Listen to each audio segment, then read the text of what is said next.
चिट्ठी आई है चिट्ठी आई है चिट्ठी आई है वतन से चिट्ठी आई है बड़े दिनों के बाद हम बेवतनों को याद बड़े दिनों के बाद हम बेवतनों को याद वतन की मिट्टी आई है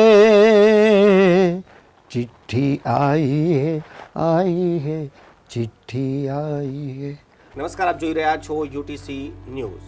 યુટીસી ન્યૂઝમાં આજે ખાસ વાત કરીશું એક એવા કલાકારની કે જે થોડાક જ કલાકો પહેલાં આપણાને છોડીને ચાલ્યા ગયા, પરંતુ તેમની ગાયકી અને તેમની ગઝલો આજીવન જ્યાં સુધી આ સંસાર રહેશે ત્યાં સુધી લોકો સાંભળશે, માણશે. એક એવા કલાકાર પંકજ ઉદાસ હવે નથી રહ્યા, પરંતુ તેમની ગાયેલી ગઝલો આજે પણ છે અને તે હંમેશા સંસારમાં રહેશે. તેમને યાદ કરવા માટે, તેમને સ્વરાંજલિ આપવા માટે આજે આપણી સાથે વડોદરાના જ એક સિંગર સનતભાઈ પંડ્યા આપણી સાથે છે. સનતભાઈ, પંકજ ઉદાસ જે માહિતી છે તે પ્રમાણે ગુજરાતના પુત્ર હતા અને ગુજરાતમાં જન્મ્યા હતા. જી, તમે એક સિંગર તરીકે પંકજ ઉદાસને કઈ રીતે જુઓ? હું એક સિંગર તરીકે તો એને અત્યારે તો એક શ્રદ્ધાંજલિ આપના માધ્યમથી આપવા માગું છું કે ગઝલ યુવાઓએ ગઝલ ગુમાવી દીધી. કારણ કે એક સમય એવો હતો કે ત્યારે ગુજરાતમાં ગઝલો બહુ નહોતી ગવાતી, તો યુવાઓને જેણે ઘેલું લગાડ્યું ગઝલનું એ છે આપણા પંકજ ઉદાસ. પછી તો વિશ્વવ્યાપી એમની નામનાઓ ખૂબ છે. તો હું એ રીતે જોઉં છું કે ગઝલમાં સૂફીવાદ પણ હોય છે, શરાબ પણ આવે છે અને સારી માહિતી પણ આવે છે. ભૂલ જાને કા હોસલા ના રહા, દૂર રહે કર ભી વો જુદા ના હુઆ. આવી ગઝલો પણ પંકજ ઉદાસે ખૂબ સારી રીતે નિભાવી છે. તો હું આજે ખૂબ કરુણતા સાથે કહું છું કે ભારતે એક સારો ગઝલ ગાયક ગુમાવ્યો છે. સનતભાઈ, જે રીતે વાત કરીએ કે જ્યારે તમે સ્ટેજ પરફોર્મન્સ કરો છો, લાઈવ પરફોર્મન્સ કરો છો, લોકોની ફરમાઈશો આવતી હોય છે. જી, કહેવાય છે કે સૌથી પહેલા જે સંગીતનો કાર્યક્રમ હોય અને એમાં ગઝલોની ફરમાઈશ શરૂ થઈ ગઈ, એ દોર શું હતો? એ દોર મારી પ્રથમ ટૂર મારા જીવનની સાઉથ આફ્રિકા હતો. આઈ થિંક 94 પહેલાં સાઉથ આફ્રિકા હું ડર્બનમાં હતો. તો ત્યાં મારો રાત્રે પ્રોગ્રામ હતો, ગીત ગઝલનો જ પ્રોગ્રામ હતો. પણ આજે મને એવું લાગે છે કે એ સમય મને યાદ આવી ગયો 94નો, કે ડર્બનમાં હજી ગઝલની શરૂઆત થતી હતી, ત્યાં જ મને ચિઠ્ઠી આવી એની ફરમાઈશ આવી ગઈ હતી. આ પંકજ ઉદાસનો ક્રેઝ હતો. અને બીજું આપણે એક એ જણાવું કે ફિલ્મ ઇન્ડસ્ટ્રીમાં જો કોઈ ગઝલ ગાયક પોતે પડદા પર આવ્યા હોય ને ગુજરાતમાંથી, તો એ આપણા પંકજ ઉદાસ છે. ફિલ્મોમાં પોતે જ ચિઠ્ઠી આવી એ તમે સાંભળ્યું હશે, પોતે જ પરફોર્મ કરે છે અને પોતે જ ગાય છે. એ વર્લ્ડ વાઇઝ ખૂબ ફેમસ થયું હતું. તો એ પણ એક આપણું ગૌરવ છે કે ગુજરાતમાંથી એમને પડદા પર પહેલી વાર ગઝલનો એક નવો દોર ચાલુ કર્યો ગઝલ ગાયકી તરીકે. સનતભાઈ, આપણે જ્યારે બેઠા જ છે અને તમે બીજી વખત ચિઠ્ઠી આવી હે ની વાત કરી છે, જો વડોદરાની જનતા કે કોઈ પણ આ વિડીયો જોઈ રહી હોય, જી, કોઈ બે લાઈન તમે ગુનગુનાવી શકો એમ? હા, ગુનગુનાવી શકાય ને.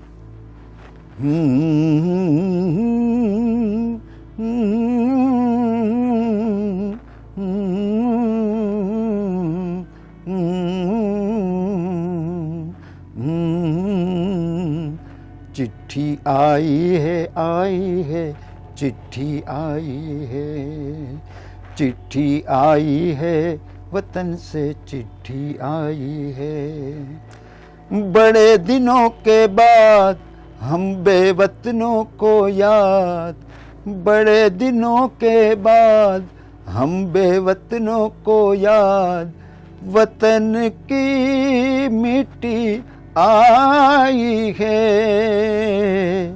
चिट्ठी आई है चिट्ठी आई है. આજ હું ગાઈ પણ નથી શકતો કે આ ગાયક આપણી વચ્ચેથી વિદાય લીધી છે. એ નથી, શરીરથી એ નથી, પણ એનો અવાજ જ્યાં સુધી સૂરજ, ચાંદ અને પૃથ્વી રહેશે ત્યાં સુધી ભારતમાં ગુંજતો રહેશે આ અવાજ. સુરતભાઈ, જે રીતે આ ચિઠ્ઠી આવી હે, જ્યારે આ ગાવામાં આવ્યું હતું, એ દોર હતો જ્યારે ચિઠ્ઠીઓનો દોર હતો. હા, જે લોકોએ કાગળો લખ્યા હશે અને 8-8 દિવસમાં કે 15 દિવસમાં જ્યારે કાગળ મળે અને શબ્દોમાં જે ભાવ લોકો પ્રકટ કરતા હતા.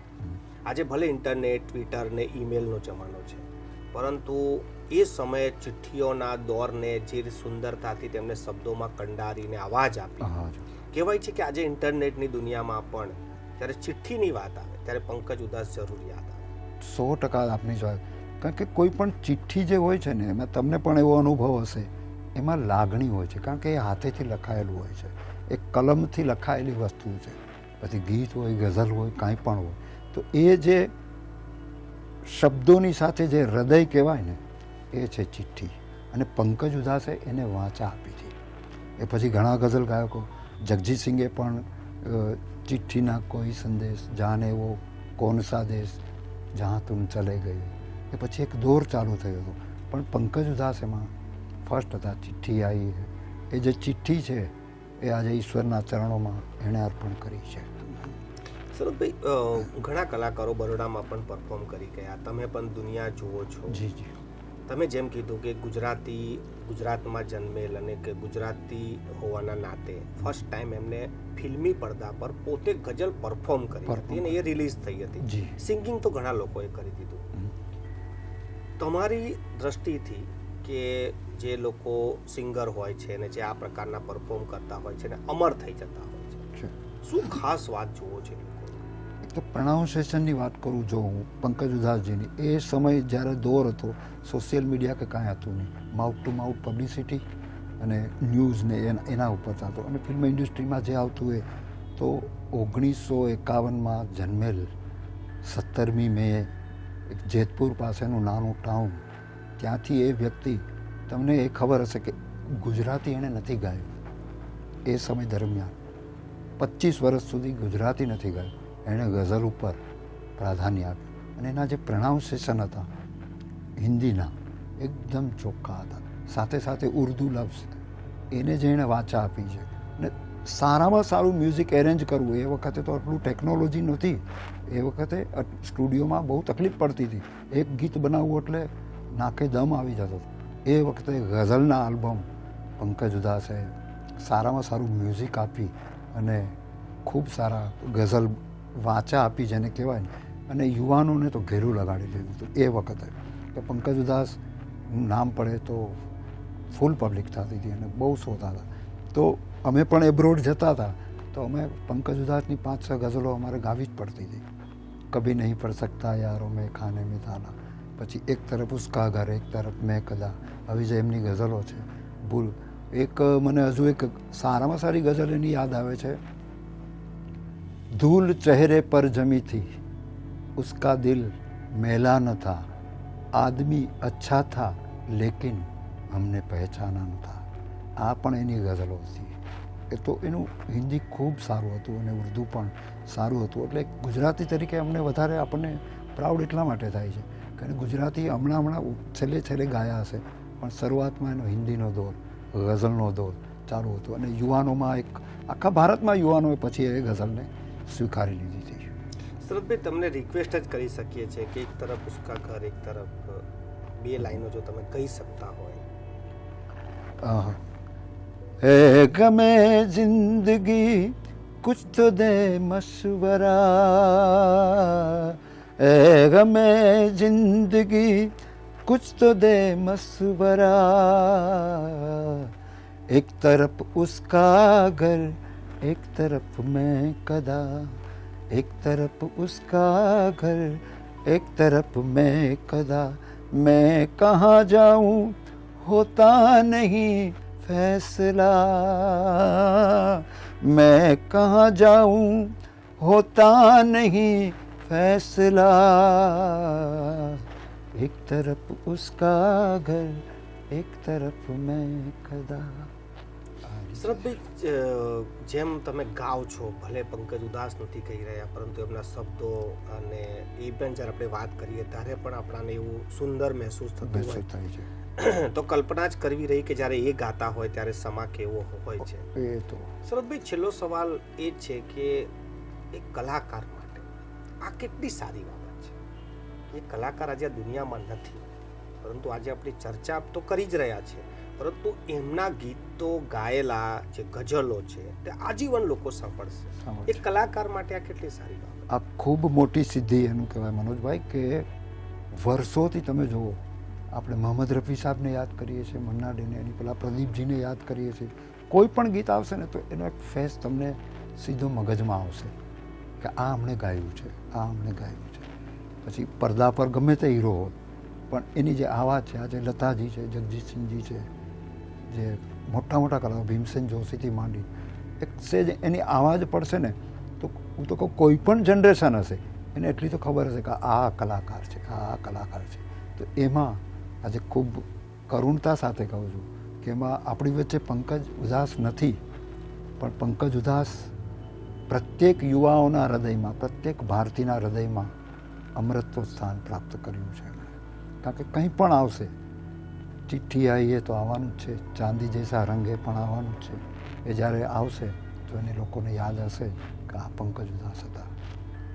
ખૂબ ખૂબ આભાર સનતભાઈ અમારી સાથે ચર્ચા કરવા માટે. આજે જે રીતે આપણે પંકજ ઉધાસને સ્વરાંજલિના મારફતથી આજે ચર્ચા કરી રહ્યા હતા ને તેમના દ્વારા ગાયેલા જે ગઝલો છે તેની ચર્ચા કરી રહ્યા હતા. અમે તો આ ખૂબ જ નાની ચર્ચા કરી છે, પરંતુ દુનિયા હંમેશ માટે પંકજ ઉધાસને સાથે આવી જ ચર્ચાઓ કરતા રહેશે. તેમના કિસ્સાઓ, તેમની ગઝલો, તેમના ગીતો આજીવન લોકો આવી જ રીતે સાંભળતા રહેશે. અને કહેવાય છે ને કે આવી શખ્સિયત ક્યારેય નથી મરતી, એનું શરીર મરી જાય છે પરંતુ એ અમર થઈ જાય છે. અને એવી જ શખ્સિયત હતી પંકજ ઉધાસ. એ અમર થઈ ગઈ છે લોકોના દિલોમાં. અમારા તરફથી પણ ખૂબ ખૂબ શ્રદ્ધાંજલિ આ મહાન વિભૂતિને.